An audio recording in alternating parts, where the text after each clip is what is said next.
WrestleMania 25, Shawn Michaels faced a man with whom he'd crossed paths many times, The Undertaker. A matchup that would completely envelop the WWE Universe from the second it was announced. Two of WWE's longest tenured gladiators, they had engaged in battle many times before, but it had also been quite a while since they faced off one-on-one with any real stakes. Classic battles between the two during the Attitude Era saw the birth of the Hell in a Cell match, and a casket match so physical, it eventually caused Michaels to take a 4-year break from action. Every time the two faced off, it was an intense collision that saw the winner just barely skate by. 2007 Royal Rumble, all that was in the past. So when Undertaker and Shawn Michaels were the final two in the Rumble match, there was an awakening. The crowd roaring louder with each passing second. A back-and-forth clash would see Undertaker get the elimination and the Rumble victory that night, but there was unfinished business between the two. Short again at the Elimination Chamber, leaving him without any WrestleMania plans. That would all change when Shawn Michaels, now under the employ of JBL after a bad business decision, regained his independence and defeated JBL in a match where the winner would get the chance to end The Undertaker's WrestleMania streak. Now, Mr. WrestleMania would take on the event's undefeated phenom, and the world stood still to watch it unfold. Embracing light to counteract Undertaker's dark powers, Michaels believed himself to be the chosen one to earn that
as the WWE Universe wanted to see Shawn Michaels against The Undertaker, it seems that the two WWE legends wanted it even more, both giving it everything they had, both using some old tricks and some new ones.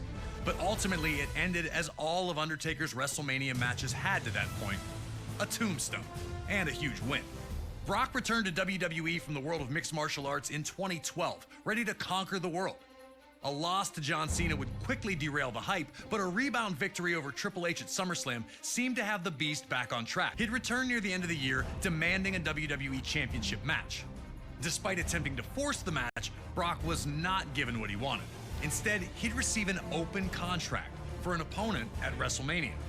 And this open contract would be answered by none other than The Undertaker, who would sign in Brock's blood after putting him through a table. It seemed impossible. Undertaker's streak was beyond legend, with names like Diesel, Randy Orton, Triple H, and Shawn Michaels all proudly displayed on the list. Even someone as monstrous as Brock Lesnar was seen as an underdog heading into the encounter. But Lesnar and his manager, Paul Heyman, were confident that they had what they needed to send a shockwave throughout all of WWE. They knew that with a win at WrestleMania, the world would be Brock's. He wouldn't have to demand anything ever again. It'd just be given to him. And New Orleans' latest brawlers collide in the center of the ring.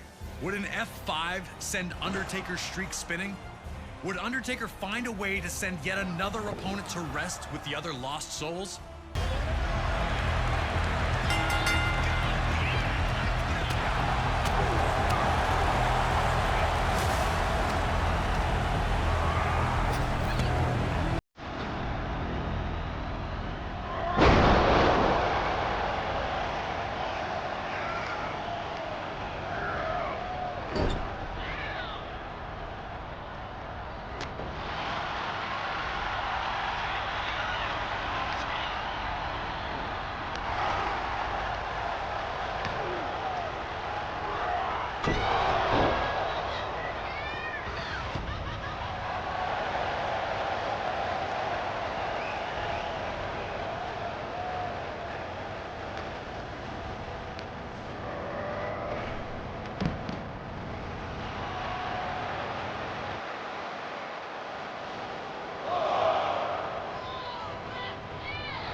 Either man very far, though Undertaker was able to hit a shot on Brock over the top rope to get back into the match.